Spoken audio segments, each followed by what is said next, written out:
जय हिंद दोस्तों। उत्तरांचल ज्ञानशाला में आपका स्वागत है। ये जो उत्तराखंड की सीरीज़ चल रही है, इसका ये 8वां भाग है। और आप अपनी तैयारी को दुरुस्त रखिएगा और यहाँ से रिवीजन करते रहिए।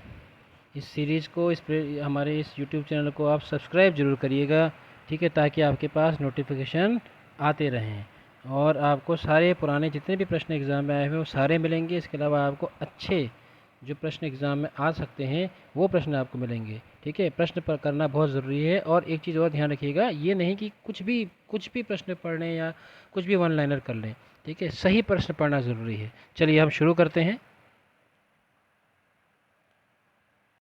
चलिए, तो आपके सामने आज का पहला प्रश्न है, राजवक्ती विद्युत परियोजना कहाँ है। यह है नंदाकिनी नदी, चमोली में, ठीक है। ये आपको याद है। अब जैसे आपके सामने नदी आई तो ये पढ़ना ज़रूरी है कि नंदाकिनी का उद्गम स्रोत क्या है। ये त्रिशूल पर्वत की तलहटी पर स्थित नंदा घुंटी से निकलती है, नंदा घुंटी रेंज से।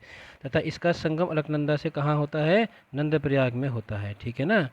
और नंदाकिनी जो क्या है, ये अलकनंदा की एक उपनदी है, बहुत बड़ी उपनदी है, मुख्य उपनदी कह सकते हैं, ठीक है। तो ये हमें याद रखना। अब आपका काम क्या है, तुरंत आपको पढ़ना है एक चीज़, क्या, चमोली का क्षेत्रफल और चमोली कब बना, ठीक है। ये दोनों चीज़ आपको रिवाइज करना है। आप अगर इस सीरीज़ को फॉलो करेंगे तो आपका ज़बरदस्त रिवीजन मैं करा दूंगा, ये आपको गारंटी दे सकता हूँ। चलिए हम आगे बढ़ते हैं। अब जब जल विद्युत परियोजना की बात आ गई तो जल विद्युत निगम का गठन कब हुआ था, ये जानना बहुत ज़रूरी है। ये है 1 अप्रैल 2000 को। और जब इसका गठन हो गया, बिजली पैदा हुई, तो फिर इसको ट्रांसमिट करना भी ज़रूरी है। तो 2004 में हमने क्या बनाया, हमने ट्रांसमिशन पिटकुल यानी कि ट्रांसमिशन कॉरपोरेशन जो होता है, ठीक है, PTCUL, power transmission corporation of Uttarakhand limited, ठीक है ना, इसकी स्थापना की। चलिए आगे बढ़ते हैं। हमारा अगला प्रश्न आपके सामने है, उत्तराखंड में पहली निर्वाचित सरकार कब बनी। तो ये बनी थी कब, 2 मार्च 2002 को। ये तो हो गई निर्वाचित सरकार। अब निर्वाचित सरकार बनी तो मुख्यमंत्री बनेगा। तो कांग्रेस के जो सांसद थे ND तिवारी, इनको प्रथम निर्वाचित मुख्यमंत्री के रूप में इन्होंने शपथ ली, ठीक है। उस समय ये विधायक नहीं थे, तो बाद में इन्होंने रामनगर सीट से विधायक बने। ये आपको पता है आपके संविधान में प्रावधान है कि आप 6 महीने के अंदर सदस्यता ले सकते हो, और वो ज़रूरी होती है। अगर नहीं लोगे तो फिर आप ख़त्म, तो बिना सदस्यता के आप मुख्यमंत्री बन सकते हैं, ठीक है। तो अब ये निर्वाचित सरकार बनी थी 2 मार्च 2002 को। 14 फरवरी 2002 को हुए थे चुनाव, ठीक हो गया। उसके बाद ये तो प्रथम स्पीकर जो बने थे यशपाल आर्य बने थे। अब ये तो थी पहली विधानसभा निर्वाचित। दूसरी कब बनी, दूसरी बनी आपकी ये 8 मार्च 2007 को, ठीक है। तो ये आपको याद रखना, दूसरी निर्वाचन कब बनी, 8 मार्च 2007 को, ठीक है। और इसमें एक पॉइंट और आपको याद रखना है कि जो अंतरिम विधानसभा थी उसमें 30 विधायकों से गठित हुई थी। कभी कभी पूछ लेते हैं ऐसे प्रश्नों को उत्तराखंड के अंदर, ठीक है। तो आप कई जगह से क्वेश्चन पढ़ते होंगे, लेकिन आप इसको निरंतर देखिए, आपको कुछ समय बाद खुद ही दिखाई देगा कि क्वेश्चन हम किस तरह से लेके आते हैं।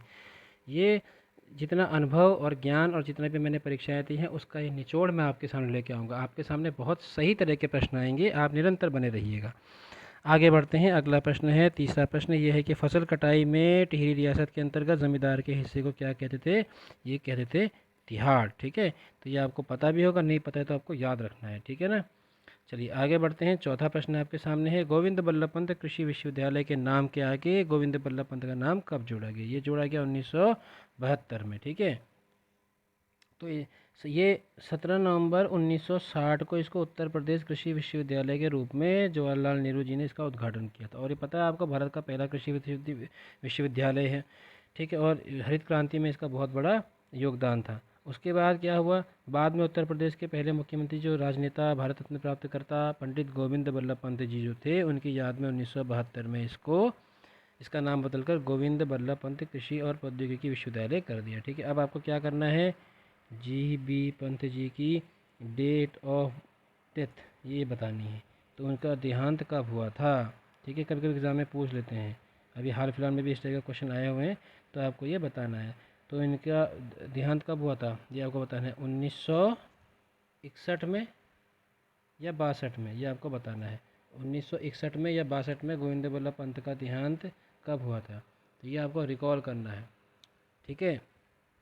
तो जब मैं आपको पढ़ाता हूँ और जब मैं आपसे चीज़ें पूछता हूँ कि आपको रिकॉल करना है, या मैं आपसे चीज़ें पूछता हूँ कि आप तुरंत के तुरंत बताइए, तो आपको ये चीज़ें तुरंत की तुरंत याद कर रखनी है, ठीक है ना।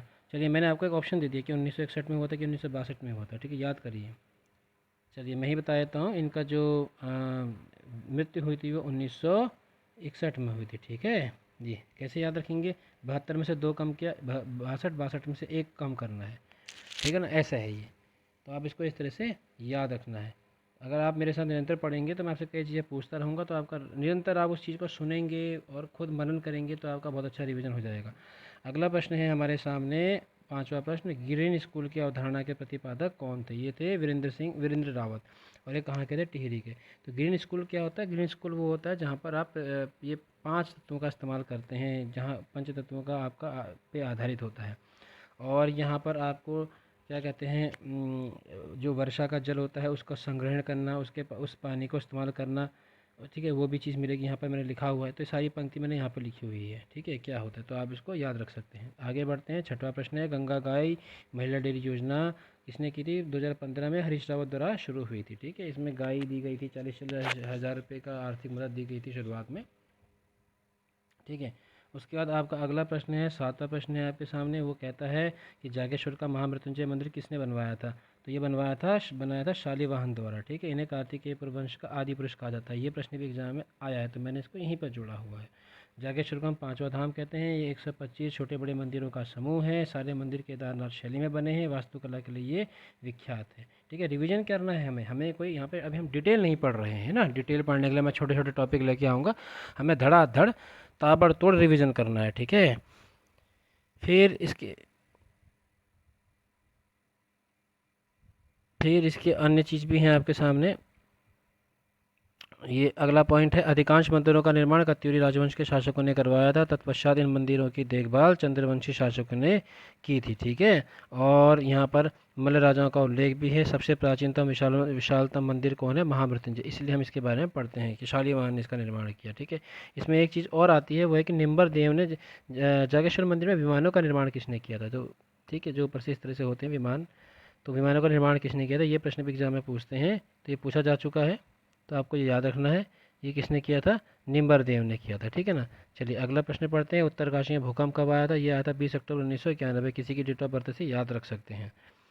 कोई आपका ऐसा दोस्त जो भारी भरकम हो, मोटा हो, याद रखिए। जैसे माने कि 90, 91, 88, 89 का जी पैदा हुआ, तो कह सकते हैं कि उसके आने के बाद भूकंप आ गया, तो ऐसे याद रख सकते हो उत्तरकाशी में। और क्या हुआ था कि भूगर्भीय दृष्टि से संवेदनशील ये जून 4 और 5 में आता है, और 800 से अधिक लोगों की इसमें मृत्यु हुई थी। तो ये बड़ा भयावह भूकंप था। चलिए आगे बढ़ते हैं। तराई जिले का गठन कब हुआ? 1842 में। आपके सामने 10वां प्रश्न है, उत्तराखंड के किस महापुरुष के जन्मदिन पर लोक संस्कृति दिवस के रूप में मनाते हैं? ये कब है? 24 दिसंबर। और किसका जन्मदिन है? इंद्रमती बडोनी को। इसको कैसे याद रखेंगे? देखिए 25 दिसंबर आपको याद है, उस दिन क्या होता है? उस दिन होता है क्रिसमस, ठीक है, उस दिन होता है क्रिसमस, ये आप सबको याद है। अब 25 दिसंबर को क्रिसमस मनाते हैं, ये है अंग्रेज़ों की संस्कृति। वो अपना लोक संस्कृति दिखाते हैं 25 तारीख को, और हम अंग्रेज़ों से एक कदम आगे हैं, तो हमारा उनसे पहले ही संस्कृति दिवस आ जाता है। तो हमारा आ जाता है इस प्रकार 24 तारीख को। क्या आता है? लोक संस्कृति। और किसका आता है? उत्तराखंड वालों का, ठीक है ना।